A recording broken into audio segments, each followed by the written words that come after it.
If you're really into your espresso, you know the pain. You're traveling, you're camping, you're literally anywhere but your kitchen, and that craving for a real crema-top shot hits you like a ton of bricks. Well, today we're staging the ultimate showdown in the portable espresso world. In this corner, we have the tried-and-true workhorse, the Outin Nano, and in the other corner, the pro-level challenger, the kape K2 Pro, which is built for the true coffee nerd. So which one actually deserves a spot in your travel bag? Let's dive in and find out. All right, here's what we're going to cover. First, we'll talk about the dream these machines are selling. Then, we'll get into the nitty-gritty of the hardware. After that, we'll look at power and performance, see what actual users are saying, the good and the bad, and finally, we'll help you figure out which one is right for you. Okay, so let's start with that big promise.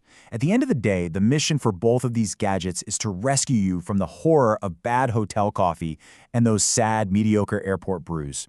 We've all been there. I mean, this is the whole reason these things exist, right? You could be in a new city for work or out in the middle of nowhere, and your options for good coffee are usually pretty bleak. These machines promise to completely change that game, putting an amazing shot of espresso, made with your favorite beans, ground just the way you like, right in the palm of your hand. So what are we actually looking at here? Well, engineers have basically shrunk down the most important parts of a big espresso machine. The heater that gets the water hot and the high-pressure pump that pushes it through the coffee, and they've crammed it all into a package you can just toss in your backpack. You add water, you add coffee, you press a button, and the machine does the rest. It's pretty wild, honestly.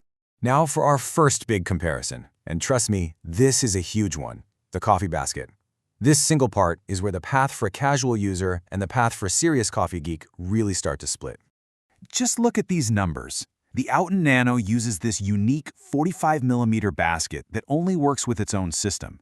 But the kape K2 Pro, it uses a 58mm basket.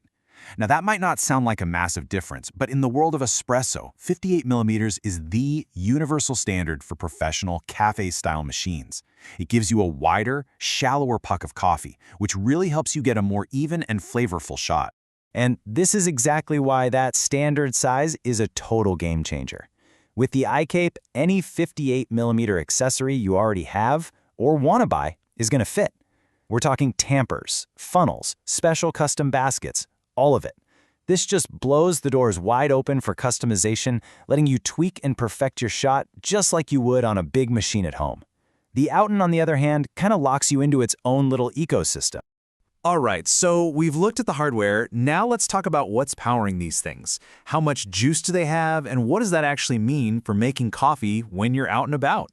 So first up, the Outin Nano. It's got a 7,500 milliamp hour battery. And that's pretty solid. It's enough power to get you through a weekend camping trip without having to hunt for an outlet. But then you've got the kape K2 Pro with a whopping 13,500 milliamp hour battery. I mean, when you look at them side by side, the difference is just huge. The kape's battery is so much bigger, it's almost in a different league. This really tells you who they're aiming for. The serious coffee lovers who might be off the grid for a while and need more performance. When a machine's main job is to heat water, that extra battery power is absolutely crucial. And here's what that actually translates to in the real world. If you're starting with cold water, the Outin will get you about 3, maybe 4 shots before it dies. The kape with its monster battery can pull 6 to 8 shots. That's literally double the coffee. If you're making drinks for 2, or you just need a couple shots to get through the day, that difference is massive.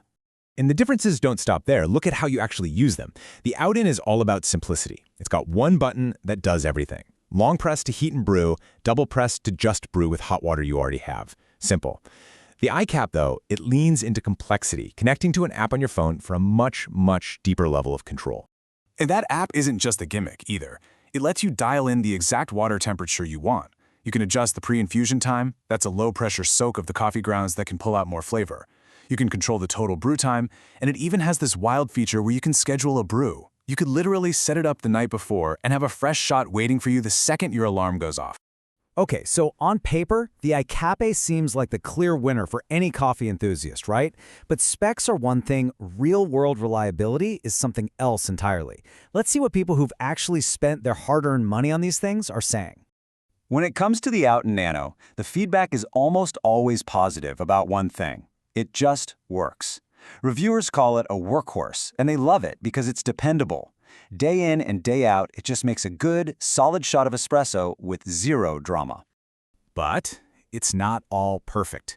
We found a decent number of reports from users whose machines just died right after the 1-year warranty was up, turning their awesome coffee maker into, as this user brutally puts it, useless e-waste.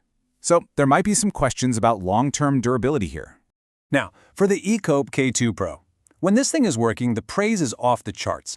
Because of that 58mm basket, reviewers say the quality of the espresso can get shockingly close to what you'd get from a real home machine. And for a device that fits in a cup holder, that is an incredible accomplishment. And here's where the story takes a dark turn. For every amazing review of the iCap's potential, there seems to be a scary report of it failing. This user's machine stopped heating water after just 2 days, and then they were stuck waiting on customer support. This is not an isolated incident. It's a pretty common and worrying thing. Yeah, if you dig through user forums, you start to see a pattern of problems with the iCape. There's a common dry burning error that just kills the heating element. Some people report it just flat out refuses to heat if the battery is below 30%. Others say their shots are lukewarm at best, and a lot of people have trouble getting consistent crema. It seems like it's a super capable machine that's just haunted by some serious quality control issues. So, after all of that, how on earth do you choose? Let's pull this all together and figure out which of these machines is the right one for you. So here it is, the bottom line. The Outin Nano is your trusty, reliable travel buddy. Think of it like a dependable sedan. It's not fancy, it's not the fastest, but you know it's going to start every single time and get the job done right. The iCape K2 Pro, on the other hand, that's the high-performance sports car. It has the potential to absolutely blow your mind with its quality and control, but you are taking a very real risk that it could leave you stranded on the side of the road. And that really brings us to the final question you have to ask yourself. The iCape K2 Pro gives you the potential for a truly cafe-quality shot anywhere, with all the nerdy control you could ever want. The Outin Nano gives you a very good shot, every single time with zero fuss. So it all boils down to this: is the promise of perfection worth the risk of a machine that might just stop working? The answer really depends on what you value most on your coffee journey.